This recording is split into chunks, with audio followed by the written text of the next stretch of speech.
I'm getting sick of all the Endfield glazing. I boot up the tube, hoping to watch a piano girl in a latex suit, but instead I stumble on a video praising the gacha system. It's so generous, they said. I had to click. I thought the general consensus was that the gacha system was greedy, awful, and trash. But here's this German-sounding guy, fluent in Chinese, telling me the opposite, breaking it all down with numbers, calculations, and side-by-side comparison. Turns out, this pothead knows his stuff. It is generous. Check this out. I'm getting sick of thinking the base building and resource collecting would just be another chore in my pointless life. But they tell me about building your own ecosystem of fully autonomous facilities, turrets blasting enemies, zip lines that glide like you're in disability. I'm not just building because I have to. I build because I want to. It's addictive, fulfilling, fueling this greed, this endless need to expand. No more grinding the same spot 1,000 times for mushrooms. Now you're cultivating them in your backyard or your motherfucking spaceship. It frees you to do what you want while the menial work gets done in the growth room. I'm getting sick of all the glaze over how smooth and masterful the character models and animations are. You can see their personality just by a simple menu selection, a reflection of the devs' deep connection, affection, and probably an erection. The Chens, the Pons, the Borlicas, the Surters, the Endmans, they're the backbone of the game. They breathe life into the story, interact with you. You belong in the story, and you're living it with them. They need these guys to live so that we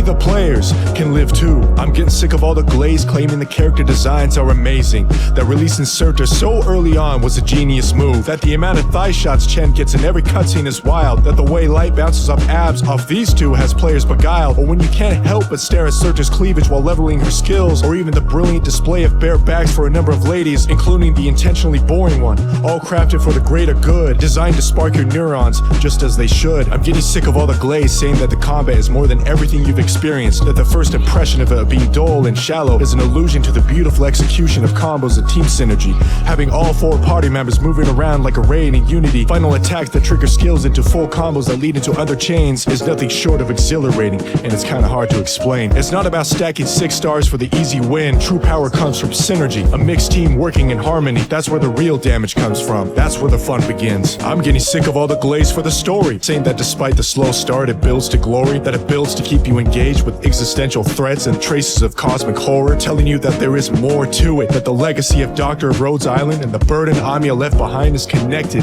to everything you do, the implications that the stars have failed their duty to preserve life, and that the universe's hope now rests upon your shoulders as the leader of Endfield, the herald of Originium, the last spark of life that refuses to die. There's hope in this existence, and you'll see if it's true, and that the others stand ready to share that hope with you. I'm getting sick of sitting on this ship floating in a lonely universe. Below me, a ravaged planet beams with life. As the anthem of hope echoes in my ears, I turn to see the operators and volunteers there to lift the world up with me, their faces brimming with conviction, knowing that the dream still lives on. I have to remind myself that this is just a beta. The Griff gods are cooking something more ridiculous than this. So yeah, I'm getting sick of all the glazing. This is the proof. But surely after this, I bet you are too. How's that for a Griff bot?